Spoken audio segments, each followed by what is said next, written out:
Brunch was supposed to be warm, ordinary, safe. Plates clinked softly. Coffee steamed between us. I watched my son laugh. The same laugh I raised.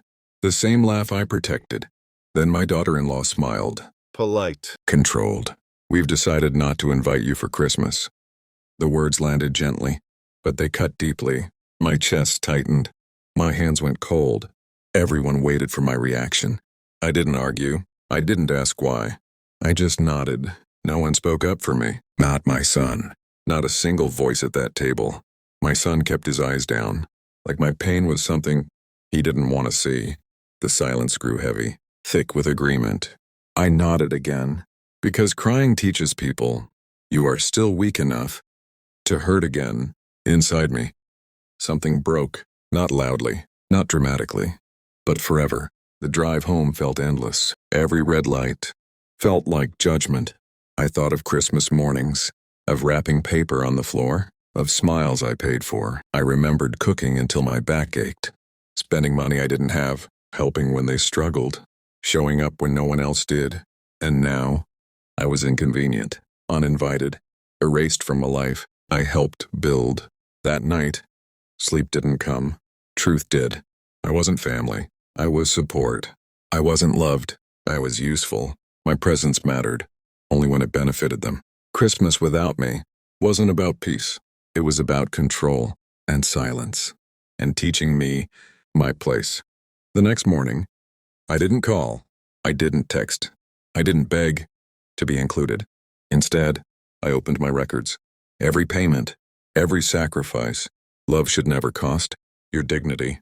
Yet I had paid that price for years. That day, I chose a boundary. I quietly stopped paying the bills I was never thanked for, the temporary help that became entitlement. I didn't announce it. I didn't explain myself. I simply stepped back. And for the first time, my needs came first. It felt strange and powerful. The calls started soon after, confusion first, then frustration, then anger. She said I was selfish, ungrateful. My son said I was hurting them. I listened carefully. No one asked how I was hurt. That's when I knew this was never love. It was dependence.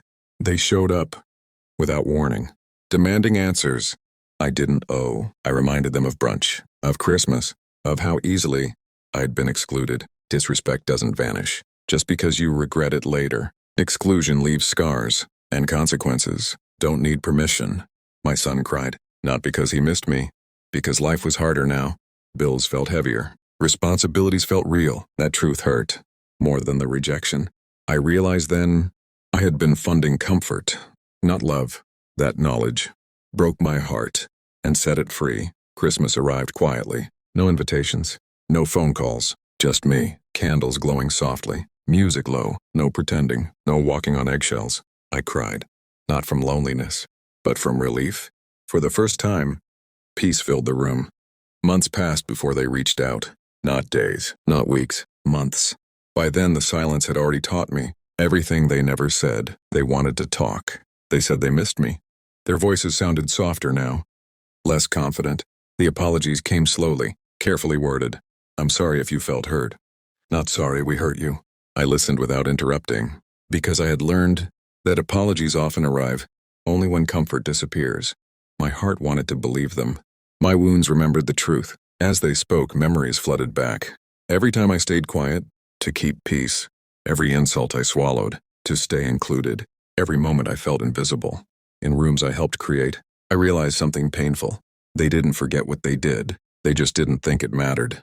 That realization hurt more than the exclusion, because it meant my pain had always been optional. I told them I forgave them, but forgiveness didn't reopen doors. It didn't erase consequences. I explained calmly that love without respect is just control wearing a smile.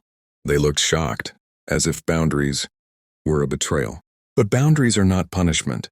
They are protection for the parts of me they almost destroyed. Something changed after that conversation. They spoke to me differently, more carefully, more cautiously. For the first time, they understood I was no longer desperate to be chosen.